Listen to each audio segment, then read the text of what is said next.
Well, from Piccadilly Square to Copley Square, the concern over fighting terrorism brings Britain's Prime Minister to the site of the marathon bombings. WBZ's Sarah Conji reports that David Cameron is vowing to continue the international war on terror. Surrounded by Secret Service, Britain's Prime Minister and Governor Deval Patrick made their way to the Copley Square Memorial.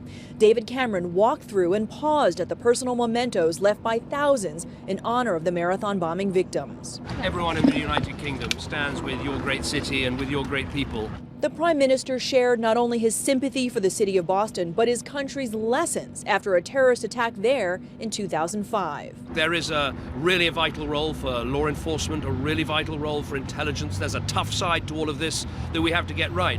But there's also a side, as I said, of challenging the narrative of violence, of extremism, that we have to get right to stop young minds being poisoned. Mr. Cameron and the governor also stopped at the Boston Public Library for a special reception with first responders.